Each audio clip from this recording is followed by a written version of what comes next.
ये काम किसी नॉर्मल पुलिस अफसर के बस की बात है ही नहीं। अकेला ही फौज के बराबर है।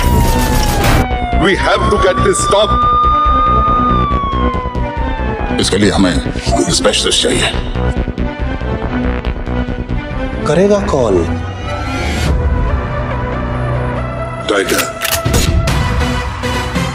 भरोसा भी है, हिम्मत भी और ताकत और पागलपन। Hello friends, welcome to Bollygram studios और मैं दीप नयन लेकर आई हूँ फिल्म टाइगर 3 से जुड़े कई सारे इंटरेस्टिंग फैक्ट्स। तो चलिए देर किस बात की, कहानी की शुरुआत होती है पाकिस्तान से, जहां हम परमीत खन्ना को देखते हैं जो पाकिस्तानी आर्मी के लिए ड्राई फ्रूट्स सप्लाई करने का काम करता है। हम देखते हैं कि परमीत ड्राई फ्रूट्स का सप्लाई करने के लिए पाकिस्तानी आर्मी के हेडक्वार्टर्स जाता है। वहां पर वो एक सोल्जर को ड्राई फ्रूट्स की डिलीवरी करता है।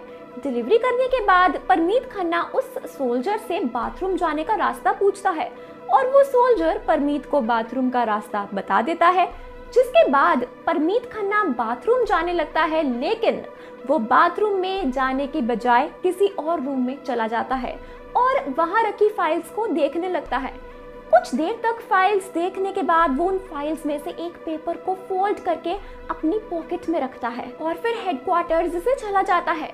आईएसआई ने गोपी को किडनैप कर लिया है। ये बात जब रॉ के डायरेक्टर यानी शेनॉय को पता चलती है तो वो काफी चिंतित होने लगते हैं और शेनॉय जल्दी से एक इमरजेंसी मीटिंग बुलाते हैं।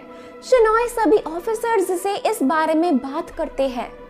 एक ऑफिसर कहता है, हमें गोपी को जल्द से जल्द इस आईएसआई के चंगुल से छुड़ाना होगा, वरना अगर गोपी ने अपना मुंह खोल दिया तो रॉ की इंपॉर्टेंट इंफॉर्मेशन आईएसआई को पता चल जाएगी। इसी के चलते शेनॉय उस ऑफिसर को टोकते हुए कहते हैं, नहीं, गोपी इतना कमजोर नहीं है, वो मर जाएगा लेकिन अपना मुंह कभी नहीं खोलेगा। शेनॉय आगे कहते हैं कि गोपी हमारा एजेंट है और उसे बचाना हमारी रिस्पॉन्सिबिलिटी है, यानी जिम्मेदारी है, और हमें उसे किसी भी कीमत पर बचाना होगा।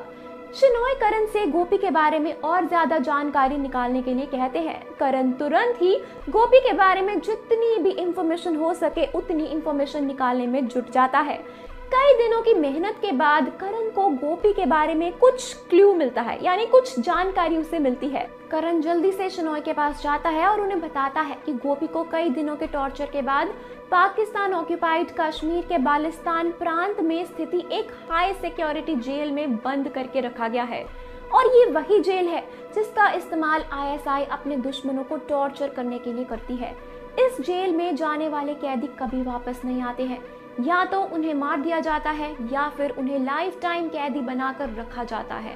तो क्या शेनॉय गोपी को छुड़ाने में कामयाब होंगे या टाइगर छुड़ाएंगे गोपी को? वेल दोस्तों, क्या लगता है आपको, क्या होगा आगे? हमें कमेंट बॉक्स में जरूर बताएं।